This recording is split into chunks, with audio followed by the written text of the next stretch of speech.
அஸ்ஸலாமு அலைக்கும் வரஹ்மத்துல்லாஹி வபரகாத்துஹு. எல்லாமல்ல அல்லாஹுவின் நல்லடியார்களே, அல்லாஹுடைய மகத்தான கிருபையினால் புனிதமிக்க ஜும்மாவை நிறைவேற்றுவதற்காக வேண்டி இங்கே நாம் கூடியிருக்கிறோம். இங்கு ஆற்றப்படக்கூடிய இந்த சொற்பொழிவின் பயன் நமக்கு இம்மையிலும் மறுமையிலும் கிடைப்பதற்கு எல்லாமல்ல அல்லாஹ் அருள் புரிவானாக என்று பிரார்த்தித்து என்னுடைய இந்த உரையை துவங்குகிறேன்.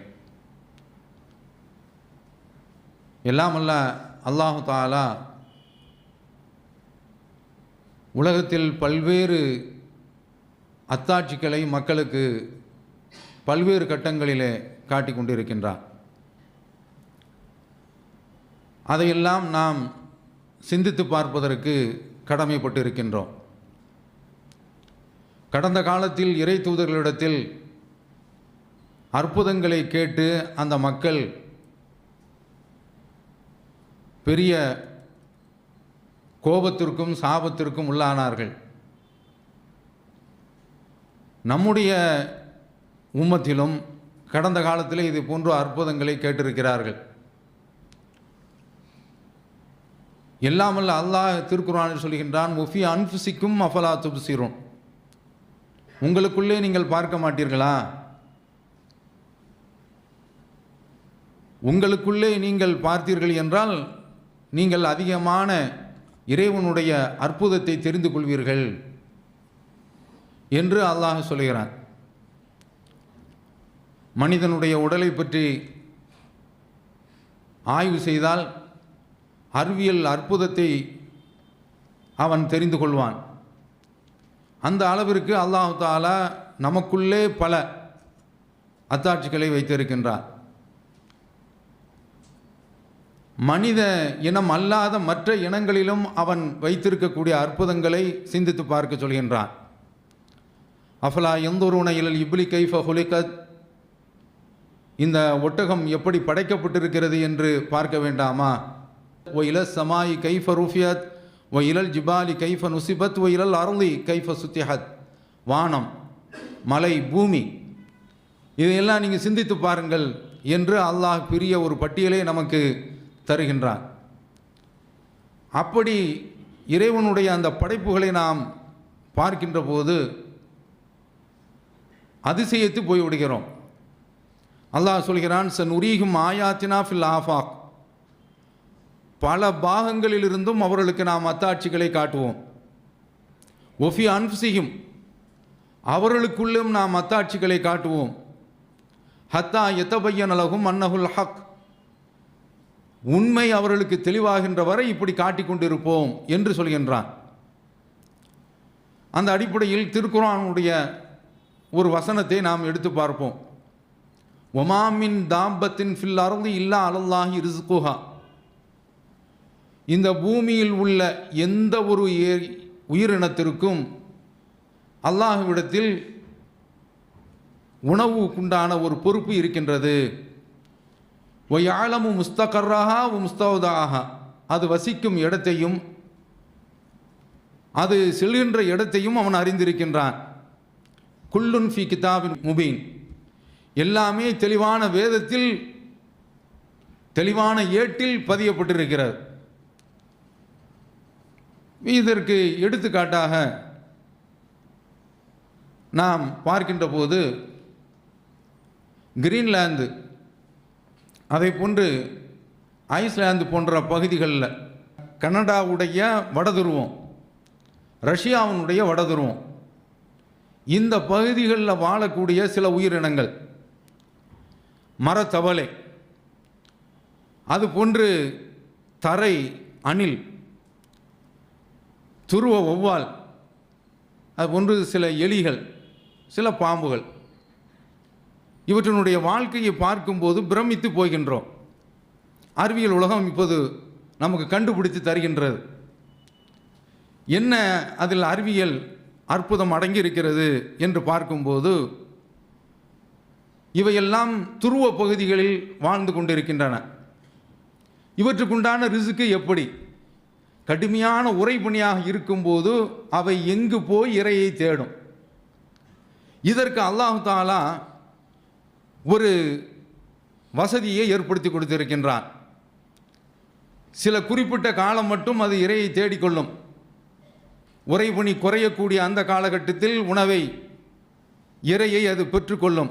இதர நேரங்களில், இதர காலங்களில் அவற்றினுடைய நிலைமை என்ன, வயிற்றுக்கு என்ன உணவு, அது எப்படி வாழும் என்று பார்த்தால் 9 மாத காலம் அவை தூங்கி விடுகின்றன. இந்த தூக்கத்திற்கு ஆங்கிலத்தில் ஹைபர்னேஷன், நீள்துயில் என்று, நீண்ட தூக்கம் என்று மொழிபெயர்க்கின்றார்கள். கம்ப்யூட்டரை நாம் திறந்து வைக்கிறோம், பவர் சேவுக்காக வேண்டி கொஞ்ச நேரத்தில் நீங்களே பார்க்கலாம், அதில் உள்ள லைட் ஆஃப் ஆயிரும். ஹைபர்னேஷன், அந்த பவரை மிச்சம் பிடிக்க வேண்டும் என்பதற்காக வேண்டி மனிதனை இப்படி ஏற்பாடு செய்திருக்கிறான். ரப்புல் ஆலமீன் இந்த பிராணிகளுக்கு, இந்த உயிரினங்களுக்கு 9 மாத காலம், இந்த 9 மாத காலத்தில் அவற்றை நீங்கள் எடுத்து புரட்டி பார்த்தீர்கள் என்றால் அவர்களுடைய உடலில் பனித்துகள்கள் அப்படியே படிந்து போயிருக்கும். இறந்து போய்விட்டது என்று தான் நீங்கள் முடிவு செய்ய வேண்டும்.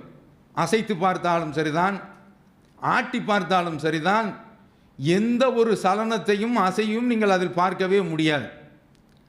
துருவ ஒவ்வாளனுடைய இதய துடிப்பு ஒரு நிமிடத்திற்கு சாதாரண காலத்தில் 400 என்று இருக்கும். இது போன்ற கட்டத்தில் ஒரு நிமிடத்திற்கு 25 என்று ஆகிவிடுகின்றது. எவ்வளோ பெரிய ஒரு வேலை!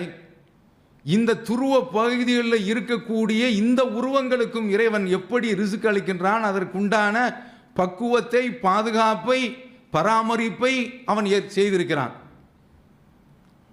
சுபஹானல்லாஹ் என்று நாம் மெய் சிலிர்க்க இறைவனை போற்றுவதற்கு கடமைப்பட்டிருக்கிறோம். நம்மையும் அறியாமல் நாவுகள் சுபஹானல்லாஹ் என்று சொல்லிவிடும். இது போன்று இன்னொரு வகை தூக்கமும் இருக்கின்றது. அதற்கு ஆங்கிலத்தில் டோர்போர் என்று சொல்கின்றார்கள். அயல்நிலை தூக்கம், அயர்நிலை தூக்கம் என்று சொல்கின்றார்கள். அயல்நிலை தூக்கம் என்று. இந்த தூக்கம் என்னவென்றால், இது மாதிரியான தூங்கக்கூடிய பிராணிகள் இவையெல்லாம் பாலைவன பகுதிகளில், பாலைவன ஆமை, சில முதலைகள், இது போன்ற சில பிராணிகள், நத்தைகள், இது மாதிரியான சில பிராணிகள் தூங்குகின்றன. எழுப்பி விட்டால் எழுந்திரிச்சுக்கிறோம். இது மாதிரியான நிலைமை. அதுபோன்று இன்னொரு நிலையம் இருக்கின்றது. கடுமையான வெயில் அடிக்குது. சில பிராணிகள், அவை துருவ கரடிகள் அல்லது பாலைவன கரடிகள் என்று சொல்கின்றார்கள். இந்த கரடிகள் என்ன செய்கின்றன, கடுமையான வெயில் அடிக்குது, நாம ஏன் வெளியில் சுற்றிக்கிட்டு இருப்பான என்று சொல்லி பூமிக்குள்ளே புதைந்து கொண்டு அயல் நீள் துயிலில் ஆழ்ந்து விடுகின்றன. இப்படியெல்லாம் இறைவன் இவற்றிற்கு ஏற்பாடை செய்து அந்த பிராணிகளை பாதுகாத்து கொண்டிருக்கின்றான். இப்போ இதில் நாம் பார்க்க வேண்டிய ஒரு விஷயம், அஸ்ஹாபுல் கஹ்ஃப் நீண்ட காலம் தூங்கினாங்களே, அதெல்லாம் ஒரு பெரிய அதிசயம் கிடையாது. இப்படி இந்த மாதிரியான பிராணிகளை இப்படி உறங்க வச்சிருக்கிறான அந்த ரப்புல் ஆலமீன் இந்த அஸ்ஹாபுல் கஹ்ஃப்களை அவங்க போகிறாங்க, எழுந்திரிச்சு வந்து பார்த்தோம் என்றால் கடையில் போய் நாணயத்தை கொடுத்தா எத்தனையோ நூற்றாண்டுகள், சில நூற்றாண்டுகள் ஓடி இருக்கின்றன. மனிதனை இப்படி தூங்க வைப்பது என்பது இருக்கின்றது பெரிய ஒரு விசித்திரம் கிடையாது அந்த இறைவனுடைய பார்வையில். இதையெல்லாம் இன்றைக்கு அறிவியல் நமக்கு வெளியே கொண்டு வருகின்றது. சனுரீஹிம் ஆயாத்தினா ஃபில் ஆஃபாக், பல பாகங்கள். அன்றைக்கு இதெல்லாம் மனுஷன் நினைச்சு பார்க்கவே முடியாது. இன்றைக்கு அதை நினைச்சு, ஆஹா, இப்படியெல்லாம் ரப்புல் ஆலமீன் ஏற்பாடு செய்திருக்கின்றானே, படைத்த நாயன் இப்படிப்பட்ட ஒரு பாதுகாப்பு எல்லாம் கொடுத்திருக்கின்றானே, ஏன் அஸ்ஹாபுல் கஹ்ஃபுக்கு கொடுக்கக்கூடாது, அதெல்லாம் ஒரு பெரிய ஆச்சரியமா என்று நாம் இன்றைக்கு அப்படியே மெய் மறந்து போய் விடுகின்றோம். இது ஒன்று. அடுத்தது நாம் பார்க்க வேண்டிய விஷயம், ஈசா அலைஹிஸ்ஸலாம் அவர்கள் விண்ணுலகத்தில் உயர்த்தப்பட்டிருக்கிறாங்க. கிறித்தவர்கள் அவர்கள் தெளிவாக டிக்ளேர் பண்ணிட்டாங்க, அவர்கள் சிலுவையில் அறையப்பட்டு விட்டார்கள் என்று தெளிவாக சொல்கின்றார்கள். அல்லாஹ் தஆலா சொல்கிறான், ஒமா கத்தலூஹு ஒமா சலபூஹு, அவர்கள் அவரை கொல்லவும் இல்லை, அவர்கள் சிலுவையில் அறையவும் இல்லை, உலாக்கின் சுப்பிகளவும், அவர்களுக்கு ஆர்மாற்றம் தான் செய்யப்பட்டது என்று சொல்லிவிடுகின்றார். இதில் அவங்க சந்தேகத்தில் இருக்கின்றார்கள் என்றெல்லாம் அந்த வசனம் தொடர்கின்றது. ஒமா கத்தலூஹு யக்கீனா, உறுதியாக அவர்கள் அவரை கொல்லவே இல்லை. பல் ரஃபாஹுல்லாஹ் இலையே, அல்லாஹ் தன்பால் உயர்த்தி விட்டான். இதில் இந்த காத்தியானின்னு ஒரு கூட்டம் இருக்குது. இப்போ மோடியை சந்தித்து முத்தம் கொடுத்துட்டு இருக்கிறான் எங்கே, இஸ்ரேலில். இவன் ஒரு தனி மதம். இந்த கூட்டம் இருக்கின்றதே, அவர் ஆகாயத்தில் இருக்கிறார், எப்படி ரிசுக்கு கிடைக்கும், உனக்கே அந்த கவலை சொல்கிறான். அதெல்லாம் ஏற்றுக்கிற முடியுமா? ஈசா அலைஹிஸ்ஸலாம் அவர்கள் இறந்து விட்டார்கள் என்றே அவர்கள் சாதிக்கின்றார்கள், வாதிடுகின்றார்கள். அந்த ஈசா அலைஹிஸ்ஸலாம் அவர்கள் சொல்கிறாங்களே பெரிய வசனம், ஒஜாலனி முபாரக்கன் ஐனமா குந்து, நான் எங்கே இருந்தாலும் என்னை இறைவன் பரக்கத்து பொருந்தியவனாக ஆக்கி வைத்திருக்கிறான். அவர் பிறந்து விட்டார்னு சில செய்திகள்லாம் வரிசையாக சொல்லிட்டு வர்றாரு. அதில் இதை சொல்கிறார், நான் எங்கிருந்தாலும் அல்லாஹ் எனக்கு பரக்கத்து செய்வான். எங்கே பூமியில் தான் இருக்க போகிறார், அவர் எங்கே போக போகிறார் அவர் இருக்கிற காலத்தில். அப்படி என்றால் இந்த வார்த்தையை சொல்கின்றது, அவருக்கு இன்னொரு வாழ்க்கை ஒன்று இருக்கின்றது இந்த உலகத்திலேயே. அவரை நான் வானத்திற்கு தூக்கிடுவேன், அங்கே கொண்டு போய் வைத்திருப்பேன் என்று இந்த வசனம் அழகான முறையில் எங்கிருந்தாலும் ஐனமா குந்து, நான் எங்கிருந்தாலும் என்னை அவன் பரக்கத்து புரிந்தியவனாக ஆக்கி வைத்திருக்கிறான். சுப்ஹானல்லாஹ். இப்போ அவர்கள் அந்த விண்ணுலகத்தில் இருக்கின்றார்கள். இந்த நீள்துயில் ரகசியத்தை அங்கே பொருத்தி பாருங்க. அவருக்கு உணவெல்லாம் கொடுக்க முடியல, இங்கிருந்து தூக்கிட்டு போயிட்டான். எந்த நிலையில் வைத்திருக்கிறான் என்று நமக்கு தெரியவில்லை, அவனை அறிந்தவன். இந்த பிராணிகளுக்கு இப்படிப்பட்ட ஒரு நீள்துயில் இந்த பூமியில் 9 மாத காலம் ஹார்ட்டினுடைய பீட்டை எல்லாம் சாதாரணமான சந்தர்ப்பத்தில் 400 தடவை அடிக்கக்கூடிய அந்த ஹார்ட் பீட்டு இது போன்ற கட்டங்களில் 25 என்ற அளவிற்கு அடிக்க முடிகின்றது என்றால், அதுக்குண்டான ஏற்பாடு செய்கின்றான் என்றால், செத்த பிணமாக அது கிடக்கின்றது என்ற அளவிற்கு பார்ப்பவர்கள் எண்ணக்கூடிய அளவில் ஆக்கி வைத்திருக்கின்றான் என்றால், இந்த ஈசா அலைஹிஸ்ஸலாம் அவர்களை விண்ணுலகத்தில் அவன் ஏன் இவ்வளவு காலம் தங்க வைத்திருக்க கூடாது, தன்னிடத்தில் தக்க வைத்திருக்க கூடாது? மிகப்பெரிய அற்புத ஆற்றல் உள்ளவன். ஒயின்னகுல இல்முல் லிஸ்ஸாஆ, அவர் இறுதி நாளுக்குரிய ஒரு அடையாளம். ஃபலா தம்தருன் நபிஹா, இதில் நீங்கள் சந்தேகமே படக்கூடாது. இந்த ஒரு அற்புதத்தையும் பார்க்குறோமா? இன்னொரு அற்புதத்தை பாருங்க. ஒளியினுடைய வேகம் 3.5 லட்சம் வினாடிக்கு. அடுத்த கண்டத்திற்கு ஒரு காலத்தில் போய்கிட்டு இருந்தான். இப்போது என்னன்னா அடுத்த கிரகத்திற்கு போகிறதுக்கு யோசிச்சுக்கிட்டு இருக்கிறான். அப்படி போக வேண்டும் என்றால் நிறைய கிரகங்கள்லாம் ஆய்வு செய்துக்கிட்டு இருக்கிறான். அந்த கிரகத்திற்கு போகிறதா இருந்தால் இவன் ஒளிவினுடைய வேகத்தில் தான் போகணுமா. அப்படி போய்விட்டு இவன் அங்கே 5 வருஷம் இருந்து விட்டு வந்தான் என்றால், பூமியில் வந்து பார்த்தோம் என்றால், இப்போ நாம் போயிட்டோம், பூமியில் வந்து நாம் பார்த்தோம் அல்லது போகிறவர்கள் வந்து பார்க்கின்றார்கள் என்றால் 50 வருஷம் ஓடிடும். நாம் இப்போ இந்த வெளிநாட்டுக்கெல்லாம் போகிறாங்கல்ல, போய்விட்டு அங்கேருந்து வர்றாங்க, பேரப்பிள்ளையை பார்க்குறதுக்கு தான் வர்றான். மகளை 25 வயசில் விட்டு போகிறான், அங்கேருந்து பேத்தி 25 வயசில் வந்து பார்க்க வர்றாங்கல்ல. இதை மாதிரி அங்கேருந்து திரும்ப வரும் பொழுது இவனுடைய பிள்ளைகள்லாம் பேரப்பிள்ளையை கண்டு அது பெரிய அளவில் மாற்றம் ஏற்பட்டு போயிருக்கும். இதற்கு டைம் டைலேஷன், கால நீட்சி என்று சொல்கின்றான். அல்லாஹ் குர்ஆனில் சொல்கிறான், தாருஜுல் மலாயிக்கத்து ஃபீ யௌமின் கான மிக்தாரு 50 அல்ஃப சனா. இந்த மலக்குகள் வந்துட்டு போகிறாங்கல்ல, இதனுடைய அளவு அதாவது 50,000 ஆண்டு அளவு என்று அல்லாஹ் தஆலா குறிப்பிடுகின்றான். இங்கேருந்து ரப்புல் ஆலமீன்கிட்ட போயிட்டு வர்றது இதுதான் கால நீட்சி என்று சொல்வது. அப்போ இங்கிருந்து மலக்குகள் போகக்கூடிய அந்த காலம், இதை ஐன்ஸ்டீன் சொல்கிறாரு. இந்த டைம் டைலேஷனை பற்றி சொல்கிறாரு, ரிலேட்டிவிட்டி தியரி என்று குறிப்பிடுகின்றார். அந்த காலத்தில் முகமது ஸல்லல்லாஹு அலைஹி வஸல்லம் அவர்களுக்கு இதை பற்றியுள்ள ஞானம்லாம் கிடையாது. இவன் ஈசா அலைஹிஸ்ஸலாம் அவர்கள் வந்தால் இங்கே இவ்வளவு நூற்றாண்டுகள் ஓடி இருப்பது அவருக்கு பெரிய ஒரு பிரச்சனையே கிடையாது. எவ்வளோ பெரிய ஒரு ஏற்பாடை அல்லாஹ் தஆலா செய்து வைத்திருக்கிறான் என்று நாம் பார்க்க முடிகின்றது. அடுத்தது இன்னொன்று நாம் பார்க்க வேண்டிய விஷயம், இப்போது இந்த ஒரு அணுகுமுறையை, இந்த நீள்துயிலுடைய தத்துவத்தை தெரிந்து கொண்டு இப்போது நாம் வேறு கிரகத்துக்கு போகலாம் என்று இன்றைக்கு விஞ்ஞானிகள் கணக்கு போடுறாங்க. அப்படி கணக்கு போட்டு இப்போ செவ்வாய் கிரகத்திற்கு புக்லாம் பண்ணியாச்சு. இந்தியாவில் 8000 பேர் 2013 புக் பண்ணியாச்சு. மில்லியன் கணக்கில் செலவு, கோடி கணக்கில் செலவு. இந்த மார்ஸ் செவ்வாய் கிரகம், சிவப்பு கோள் என்று சொல்லக்கூடிய இந்த செவ்வாய் கிரகம் எவ்வளோ தூரத்தில் இருக்குது? 65 கோடி கிலோமீட்டர் தூரத்தில் இருக்கு. இதற்கு ட்ரிப்பு போகணும். என்ன செய்கிறது? அதுக்கு யோசிக்கிறான். மொத்தம் 8 பேர் போகணுமா, அதில் 6 பேர் இந்த மாதிரி தூங்க வச்சாரணுமா. ஏன் தூங்க வைக்கணும்? இங்கிருந்து நாம் இப்போ டெல்லிக்கு போகிறதாக இருந்தால் புளிச்சோறு, இட்லி இதெல்லாம் எடுத்துகிட்டு போவோம். இங்கிருந்து நாம் செவ்வாய்க்கோளுக்கு போவதாக இருந்தால் கூட விடுறம நம்ம மூச்சு இதையும் ஒரு பாட்டிலில் எடுத்துகிட்டு போகணும்.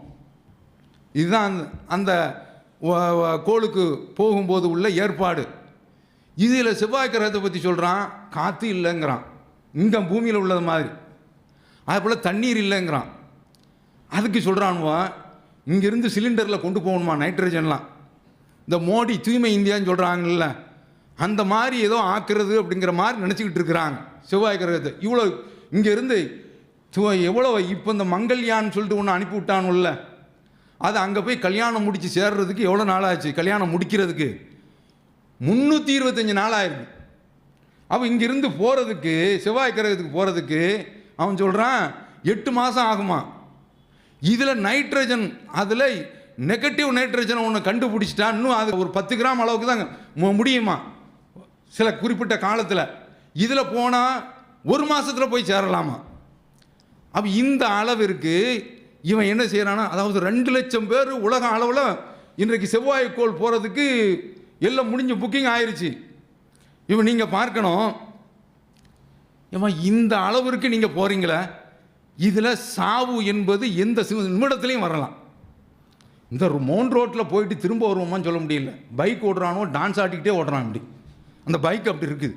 இப்படியே இந்த நடனக்காரி ஆடுவாள் அதை மாதிரி ஆடிக்கிட்டே போகிறான். நம்ம ஒரு ஓரத்தில் சாலியான ஒரு நல்லடியாக போனால் கூட நீ அப்படி போயிடுவா, ஒன்றை ஒரு உத தள்ளி தள்ளி வந்து அந்த ஃப்ரெண்டில் போடக்கூடிய டயரு கீழே ஒன்று தள்ளி விட்டுற மாட்டேன், அப்படி வர்றானுங்க. இது எவ்வளோ பெரிய ஒரு பயணம், எவ்வளோ பெரிய ஒரு தூரம். இதில் இத்தனை பேரும் போட்டுக்கிறோம். ஏன்னா ஆக்சிஜன் மிச்சப்படுமா, கழிவு மிச்சமா, இவ்வளவு மிச்சத்தையும் ஏற்படுத்தி அந்த பயணத்தை போய் அடையணும். இதற்கு புக் பண்ணுறான். ரப்புல் ஆலமீன் என்ன சொல்கிறான் தெரியுமா? நீ அதாவது அமெரிக்காவை கண்டுபிடிச்சிட்டானுவ, ஒரு பெரிய ஒரு கண்டம் கையில் கிடச்சிச்சு.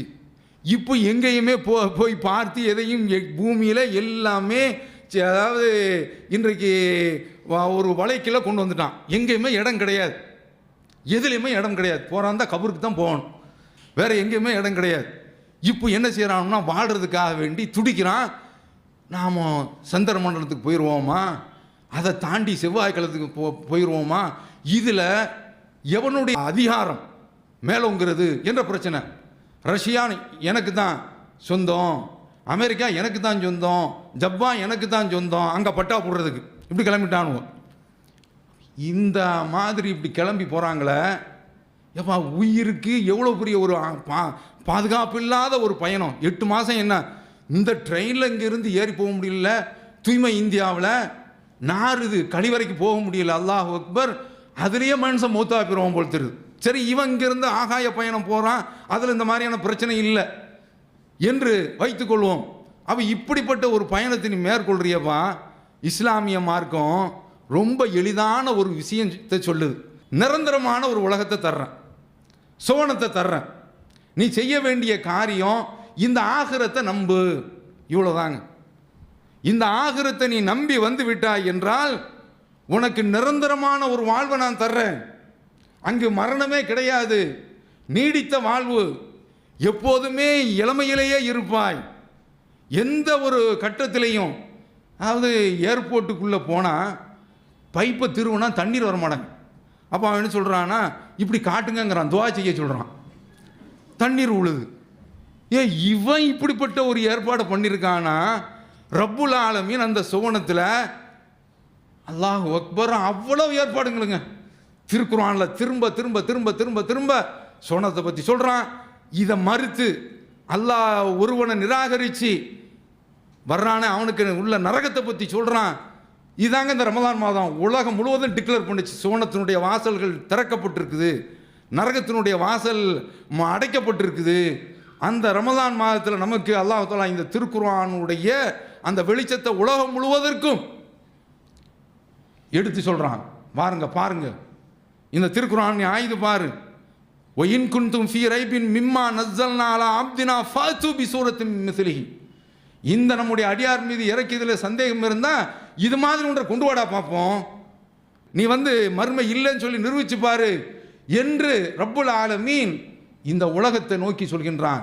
திருக்குர்ஆன் சொல்கின்றது. அப்போ அப்படிப்பட்டு இதை சிந்திச்சு பார்க்க மாட்டேங்க பாருங்க. இப்படியெல்லாம் நீ கற்பனை பண்ணி வாழ்கிறதுக்கு சாத்தியம் இல்லை. 8 மாதம் போயிட்டு வர்றதுக்கு இப்படி நீ நீள் தோயில் இப்படி மயக்க நிலையில் நீ போயிட்டு வர்றதுக்கு ஒரே அடியாக செத்துட்டு அங்கே வாயேன். மார்க்கம் சொல்லுது இந்த வழியை எடுத்துக்கிற மாட்டானா. இது அல்லாமல் ரொம்ப எது கஷ்டமாக இருக்கிறதோ அந்த ஒரு வழியை தான் நான் எடுத்துக்கொள்வேன் என்று இவர்கள் செயல்படுகின்றார்கள் என்றால் அல்லாஹ் தஆலா சொல்கிறான், ஃபாரில் அம்மன் தவல்லா அன் திக்ரினா. நாம் இறக்கியிருக்கக்கூடிய இந்த திருக்குர்ஆன் நம்முடைய இந்த வசனங்களை புறக்கணித்து கொண்டிருக்கின்றார்களே, இவர்களை பற்றி நீ விட்டுரு, இவர்களை கண்டு கொள்ளாத. தாலிக்க மபலகும் மினல் இல்ம். இவன் கண்டுபிடிச்சிருக்கக்கூடிய சயின்ஸு எல்லாமே இந்த உலகம் என்பது மட்டும்தான். இதானங்க உலகம் உலகம் உலகம் உலகம் உலகம். இதை தவிர்த்து இவனுக்கு வேற எதுவுமே கிடையாது. நீ ஆகிரத்தை பற்றி சிந்திச்சு பார், இன்னொரு உலகம் இருக்கிறது என்பதை சிந்தித்து பார் என்று இந்த திருக்குர்ஆன் சொல்லி கொடுத்து அந்த மக்களை எந்த அளவுக்கு பக்குவப்படுத்தியது என்றால், அன்றாட வாழ்க்கையில் நோய் ஏற்பட்டாலும் சரி, என்ன பிரச்சனை ஏற்பட்டாலும் சரி, எனக்கு சுவனத்தில் இதுக்கு பரிகாரம் கிடைக்கும். இந்த நம்பிக்கை இருந்துட்டா போதுங்க. மறுமையை நம்பி விட்டால் போதும். உமினன் நாசி மைய கூழு ரப்பனா ஆத்தினா ஃபித் துன்யா. மக்களில் சிலர் பிரார்த்தனை செய்கின்றார்கள், அவர்கள் இந்த உலகத்தில் எனக்கு கொடு என்று கேட்கின்றார்கள். ஒமாலகும் ஃபில் ஆஹிரத்தி மின் ஹலாக். அவர்களுக்கு மறுமையில் எந்த விதமான நசீபும் கிடையாது. ஒமினுகும் மைய கூழு ரப்பனா ஆத்தினா ஃபித் துன்யா ஹசனா ஓ ஃபில் ஆஹிரத்தி ஹசனா ஓக்கினா ஆதாப்னார். அவங்களில் இருக்கிறாங்க, அந்த மக்களில் இருக்கிறாங்க. யார் முஃமின்களை பற்றி சொல்கிறான். ரப்புல் ஆலமீன் குறிப்பிட்டு காட்டுகின்றான், இவர்கள் பிரார்த்தனை செய்கின்றார்கள், இந்த உலகத்திலையும் நன்மையை கொடு, மறு உலகத்திலையும் நன்மையை கொடு, நரகத்தை விட்டு பாதுகாத்து விடு. 2 உலகமும் சேர்த்து நமக்கு கிடைக்கின்றது. இன்னொரு இடத்துல சொல்கிறான், மன்கான யுரீது சவாபத் துன்யா. இந்த உலகத்தை யார் விரும்புகின்றார்களோ, அட பைத்தியக்கார பையங்களா, அந்த மாதிரி வரல, இந்த கருத்து துணிக்குது. இப்போ இந்த அல்லாஹி சவாபு துன்யா வல்லாகிற, அல்லாஹ்விடத்தில் இந்த உலகத்தினுடைய நன்மையும் இருக்கிறது, மறுமை உலகத்தினுடைய நன்மையும் இருக்கிறது. அப்படி கேட்க வேண்டியதானடா. இப்படி மனித உலகத்திற்கு அல்லாஹ் சொல்கிறான். அதனால் நம்ம ஆட்கள் துவா கேட்கும்போது பெரும்பாலுமே, யா அல்லாஹ் எனக்கு வெளிநாட்டுக்கு விசாவை கொடு, யா அல்லாஹ் அதிகமான துவாக்கள், எனக்கு வியாபாரத்தில் பரக்கத்து செய் என கேட்க வேண்டியதான். ஆகிரத்து கேட்கறத விடக்கூடாது, ஆகிரத்தையும் சேர்த்து கேட்க வேண்டும். அதுதான் நமக்கு மையமாக இருக்க வேண்டும், அதுதான் மூலக்கூறாக இருக்க வேண்டும். அந்த ஆகிரத்தினுடைய அடிப்படையில் தான் நபித்தோழர்களை பக்குவப்படுத்தியிருக்கிறான். அம்ர் இப்னுல் ஜமூஹ் என்ற ஒரு நபித்தோழர் உஹது போர்க்களத்துக்கு வர்றார். அவர் வரும்பொழுது அவருக்கு ஒரு கால் ஊனம். அல்லாஹுடைய தூதரை, நான் அல்லாஹுடைய பாதையில் போராடி கொல்லப்பட்டு விட்டால் இந்த காலு சரியாகி சொர்க்கத்துக்கு போவானா? ஆமாப்பா என்று ரசூலுல்லாஹ் சொல்கிறாங்க. அவ்வளோதான், கொல்லப்படுறாரு. அந்த வழியாக ரசூலுல்லாஹ் வரும் பொழுது அவரை பார்த்து ரசூலுல்லாஹ் பேசுகிறாங்க, நீ இந்த ஊனமுற்ற கால் மாற்றப்பட்டு அழகான காலோடு சொர்க்கத்துக்கு நுழைவதை நான் பார்க்கிறேன். இப்படி, அதாவது அந்த மறு உலகத்தில் தனக்கு கிடைக்கும் என்ற ஒரு நம்பிக்கை. இப்னு அப்பாஸ் ரலியல்லாஹு தஆலா அன்ஹு அவர்கள் சொர்க்க பெண்ணை உனக்கு காட்டவா கேட்குறாங்க. அப்போ அவங்க ஆமாம் காட்டுங்க அப்படின்னு சொல்லும்போது, இந்த இருக்காங்களே இந்த கருப்பு பெண்ணு, என்ன அந்த பெண்ணு, அவங்க ரசூலுல்லாஹ்ட்ட வர்றாங்க, அல்லாஹுடைய தூதரே எனக்கு வலிப்பு நோய், எனக்கு நீங்கள் துவா செய்யுங்க இதை நீக்கிறதுக்கு.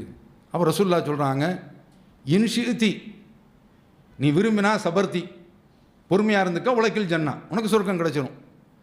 நீ விரும்பினா நான் கேட்குறேம்மா என்று சொல்லும்போது அந்த பெண்ணு சொல்கிறா, அல்லாஹ்வுடைய தூதரே, நான் சொர்க்கத்தையே தேர்வு செய்கிறேன், இந்த நோயை நான் சகிச்சுக்கிறேன், இதை நான் தாங்கிக்கிறேன், எனக்கு சோனம்தான் வேணும். ஆனால் அதே சந்தர்ப்பத்தில் இந்த வலிப்பு நோய் ஏற்படும் பொழுது ஆடைகள் அகன்று விடுகின்றன, அது இல்லாமல் நீங்கள் இறைவன்ட்ட பிரார்த்தனை செய்யுங்க, அது மாதிரி எனக்கு வரக்கூடாது என்று கேளுங்கிறாங்க. அப்படி துவா செய்கிறாங்க. இந்த அளவிற்கு இது மாதிரி நம்ம வாழ்க்கையில் ஏற்படக்கூடிய நோய்கள் எதுவாக இருந்தாலும் சரிதான், இதுக்கு பரிகாரம் மறுமை, இதற்கு பரிகாரம் மறுமை, இதற்கு பரிகாரம் மறுமை என்று மார்க்கம் நமக்கு ஆக்கி தந்திருக்கின்றது.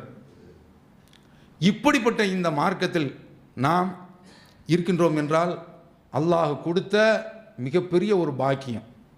அப்போ அதனால் இந்த ரமலான் மாதம் நமக்கு அந்த மறுமை உலகத்தை பக்கத்தில் கொண்டு வந்து நிறுத்திருச்சு. இதனுடைய அந்த தாக்கம் நமக்கு அடுத்த ரமலான் வரைக்கும் அல்ல, நாம் கண்மூடுற வரைக்கும் தொடரும். எவ்வளவு மக்கள் பள்ளிவாசல் வந்து குழுமினாங்க, பெருநாள் அன்னைக்கு காலி. அந்த மாதிரியான ஒரு நிலைமையெல்லாம் இல்லாமல் அது ஏற்றிய அந்த சூடு அப்படியே வாழ்நாள் முழுவதும் தொடர வேண்டும். திருக்குர்ஆன் இது மாதிரியான ஒரு கண்ணோட்டத்தின் பக்கம் மக்களை அந்த மறுமையின் பக்கம் அழைத்து கொண்டிருக்கின்றது. அப்படிப்பட்ட அந்த அழைப்பை நாம் மற்றவர்களுக்கும் எடுத்து சொல்லக்கூடிய நன்மக்களாக ஆவோம் என்று கூறி நிறைவு செய்கிறேன். வாஹிரு தாவானா அல்ஹம்துலில்லாஹி ரப்பில் ஆலமீன். அன்பிற்குரிய சகோதரர்களே, ரப்புல் ஆலமீன் நமக்கு ஆகிரத்தினுடைய வாழ்க்கையை தந்து, இந்த உலகத்தில் எந்த சோதனை ஏற்பட்டாலும் சரிதான், எந்த அளவிற்கு என்றால், நாம் அல்லாஹ்வுடைய தூதர் சொல்கிறாங்க, அவங்க மரணப்படுக்கையில் கிடக்கிறாங்க. இப்னு மஸ்ஊத் ரலியல்லாஹு தஆலா அன்ஹு அவர்கள், இன்னக்கல தூஆக்கு வாக்கன் ஷதீதன், கடுமையான வேதனையாக இருக்கு அவங்களுக்கு, அப்போ உங்களுக்கு 2 மடங்கு கூலியா என்று கேட்கின்றார்கள். இதில் அல்லாஹ்வுடைய தூதர் சொல்கிறாங்க, ஒரு மூமினுக்கு ஒரு ஊசி அளவு, முள் தைத்தது என்றால் கூட அல்லாஹ் தஆலா அவருக்கு ஒரு பாவத்தை கழித்து விடுகிறான். என்ன மாதிரியான ஒரு மார்க்கம் என்று நீங்கள் பாருங்கள். இப்படிப்பட்ட ஒரு பாக்கியத்தை அல்லாஹ் தஆலா நமக்கு தந்திருக்கிறான். நமக்கு இன்றைக்கு மருத்துவ உலகில் பார்க்கும்போது இன்சுலின் போடுறாங்க சுகர் உள்ளவங்க. இவங்களுக்கெல்லாம் ஒவ்வொரு தடவை குத்தும் போதும் இது மாதிரி என்னென்ன நோய்கள் இருக்கின்றதோ அதுக்கெல்லாம் நாளைக்கு மறுமையில் அல்லாஹ் தஆலா ஒரு பாவத்தை கழித்து நம்ம அந்தஸ்தை உயர்த்துறான். இதை மாதிரி ஆகிரத்தில் நமக்கு எல்லாமே பொன் விளையும் பூமியாக அது மாறப்போகின்றது. அப்படிப்பட்ட ஒரு கொள்கையில் இறைவன் நம்மை ஆக்கி வைத்தமைக்காக வேண்டி நாம் அவனுக்கு நன்றி செலுத்த கடமைப்பட்டுக்கிறோம் என்று கூறி நிறைவு செய்கிறேன். வாஹிரு தஅவானா அல்ஹம்துலில்லாஹ்.